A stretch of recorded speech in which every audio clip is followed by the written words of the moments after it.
Alors la grande question sous-jacente, c'est la question de la vérité et de la réalité. Elle est d'ailleurs vraie aussi bien pour les sciences que pour les religions.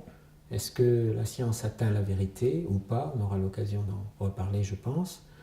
Est-ce que les religions atteignent ou ont la vérité, ou est-ce qu'elles pensent que l'une a plus de vérité que d'autres, etc. C'est une énorme question. Euh, il ne faut pas confondre, à mon avis, et là je vais me situer dans la tradition chrétienne, il ne faut pas confondre l'approche de la vérité par nos concepts. Lorsqu'on veut parler de la vérité, si la vérité existe, si on croit que la vérité existe, qui est déjà un choix que nous faisons, mais que tout le monde ne fait pas. Certains pensent qu'il n'y a que des vérités, et qu'il n'y a pas la vérité. Bon. Nous pensons qu'il y a la vérité. Pourquoi? Et parce que nous ne pensons pas que nos représentations de la vérité nous disent toute la vérité, ne sont que des approches. Toute représentation, c'est-à-dire les mots que nous utilisons, quand nous parlons de Dieu, quand nous disons Dieu est Père, oui, il est Père, mais sans doute tellement au-delà de ce qu'on peut mettre sous ce qualificatif de Père. Quand nous disons Dieu est tout-puissant, alors là, voilà qui a fait couler beaucoup d'encre, et la toute-puissance de Dieu est certainement bien différente de nos propres conceptions de la toute-puissance. Donc Dieu est toujours au-delà de ce que nous pouvons en dire, y compris dans le cadre d'une théologie. Et pourquoi nous pensons au mystère de Dieu? Il reste toujours un mystère.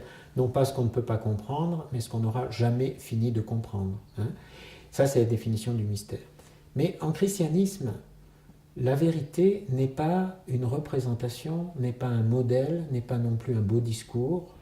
La vérité, c'est quelqu'un qui se donne à connaître. C'est le Christ qui se donne à connaître. On dit le Christ est le chemin, la vérité, la vie. Nous ne posséderons jamais le Christ, nous ne possédons jamais une personne, nous ne possédons jamais la vérité, mais nous pouvons la recevoir tout entière. Elle nous débordera toujours, mais nous pouvons en vivre.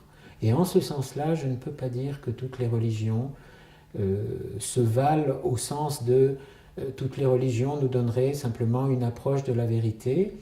Je crois que toutes les grandes religions, comme le dit le Concile Vatican II, sont des lumières, en effet, vers le chemin de la vérité. Ça, je le crois, et que ça fonde le dialogue interreligieux.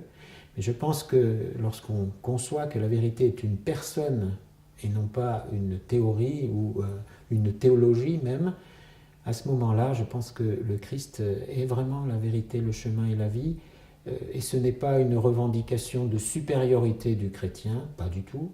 C'est au contraire l'ouverture à une personne qui s'offre à nous, et qui est à la fois plus intime que nous-mêmes et qui en même temps est tout autre.